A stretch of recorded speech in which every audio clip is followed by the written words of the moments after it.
Next up, we have The Hills Have Eyes. Now, as you can see there, it says The Hills Have Eyes 2, and that's what the film is on Tubi. Unfortunately, they do not have The Hills Have Eyes, the original film. They only have the sequel, which is just completely inferior to the original flick. But here's a bit of the trailer for the original fantastic Wes Craven film, The Hills Have Eyes, from 1977. She thought she knew what the world was all about, but nothing prepared her for this. The hills have eyes. Oh, you go with my baby. Get out of the way, bitch.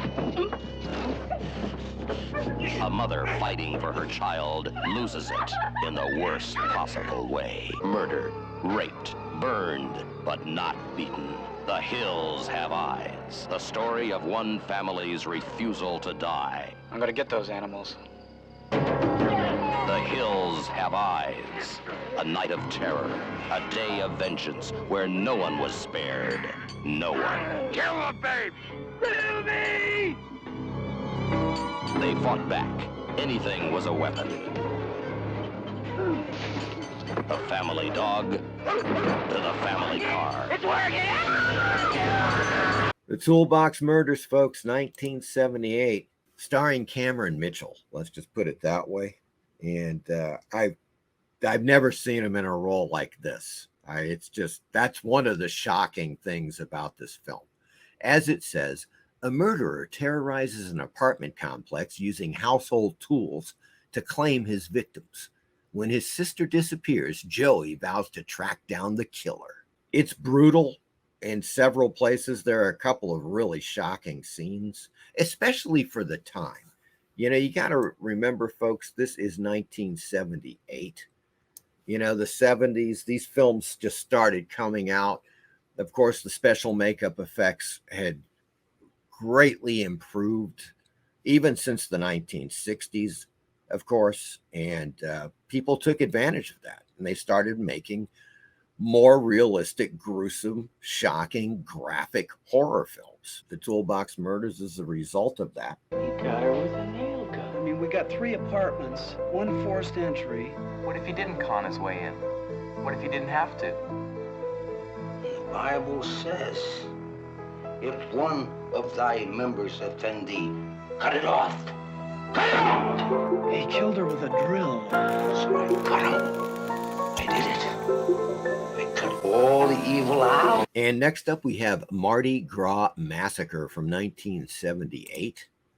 Now, this one's got a few scenes that I would call extreme. Not extreme like Zombie or Texas Chainsaw Massacre, but it does have a couple of sequences that might disturb you. Let's put it that way. As it says, hard-boiled homicide cops search for an individual with an Aztec sacrifice fetish who murders women during Mardi Gras in New Orleans. There you go, folks. That is Mardi Gras Massacre, and I've got a very short trailer for you. New Orleans, Mardi Gras, masks, and murder. Beautiful women are dying, and so are the New Orleans cops. As they battle a bloodthirsty madman.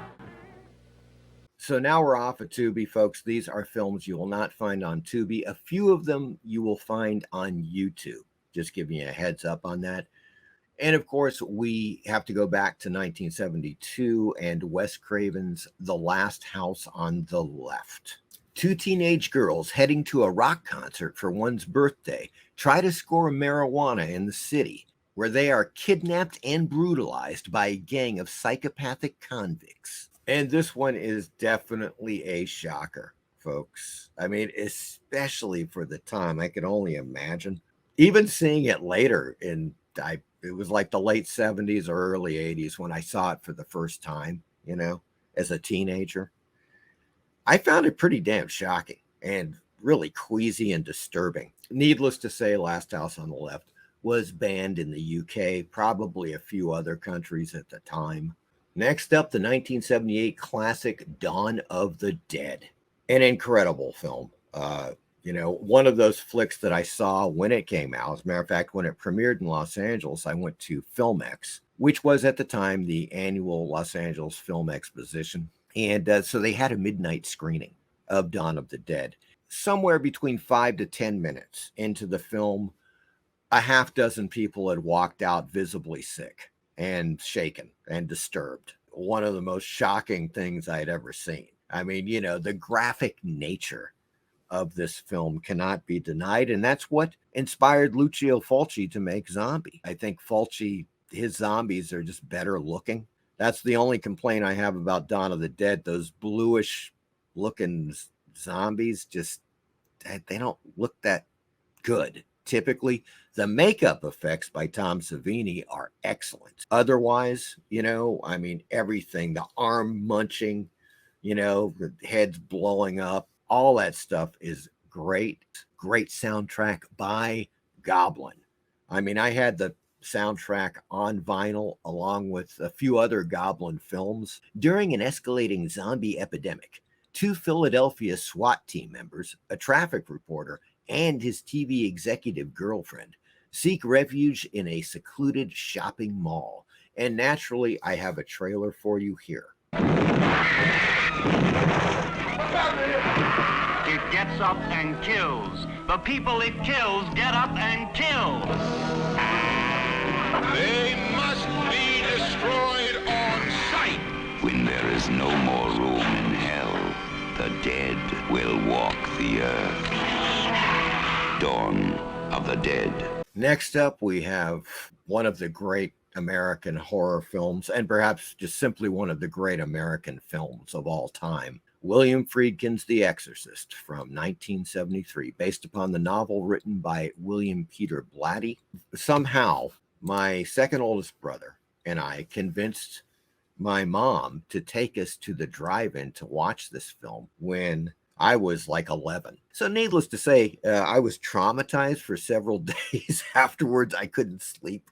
As it says, when a young girl is possessed by a mysterious entity, her mother seeks the help of 2 Catholic priests to save her life. Now, recently, they did a 4K remaster of this film, and it does look really good. So here is a snippet from the trailer of the 4K remaster. Check this out. You're gonna die up there.